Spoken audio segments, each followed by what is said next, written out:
గుజరాత్లో గత వారం జరిగిన ఎయిర్ ఇండియా విమాన ప్రమాదానికి సంబంధించిన మరో దిగ్భ్రాంతికరమైన వీడియో వెలుగులోకి వచ్చింది. విమానం కూలిన బీజే మెడికల్ కాలేజ్ హాస్టల్ భవనంలోని విద్యార్థులు ప్రాణభయంతో బాల్కనీల నుంచి కిందికి దూకుతున్న దృశ్యాలు సామాజిక మాధ్యమాల్లో వైరల్ అవుతున్నాయి. ఈ వీడియో చూసిన వారిని తీవ్రంగా కలిచివేస్తుంది. జూన్ 12వ తేదీన మధ్యాహ్నం అహ్మదాబాద్ విమానాశ్రయం నుండి లండన్కు బయలుదేరిన ఎయిర్ ఇండియా విమానం టేకాఫ్ అయిన కొద్ది క్షణాలలోనే సమీపంలో బీజే మెడికల్ కాలేజ్ హాస్టల్ భవనంపై కుప్పకూలింది. ఈ ఘటనతో హాస్టల్లోని విద్యార్థులు ఒక్కసారిగా భయాందోళనకు గురయ్యారు.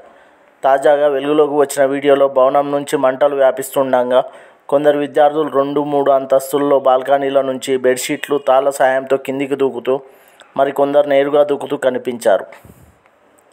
భవనానికి ఒకవైపు మంటలు ఎగిసిపడుతుండగా మరోవైపు నుంచి విద్యార్థులు ప్రాణం కాపాడుకోనికి చేసిన ప్రయత్నాలు హృదయాలను కలిచివేస్తున్నాయి. ఈ దుర్ఘటన జరిగిన సమయంలో హాస్టల్లోని చాలామంది విద్యార్థులు భోజనం చేస్తున్నారు. విమానం భవనంపై పడడంతో ఒక్కసారిగా మంటలు చెలరేగాయి. ఈ ప్రమాదంలో విమానంలో ప్రయాణిస్తున్న మొత్తం 241 మంది అక్కడికక్కడనే మరణించారు. వీరితో పాటు విమానం కూలిన హాస్టల్ భవనంలోని పలువురు వైద్య విద్యార్థులు, సిబ్బందితో కలిపి మరో 33 మంది కూడా ప్రాణాలు కోల్పోయారు.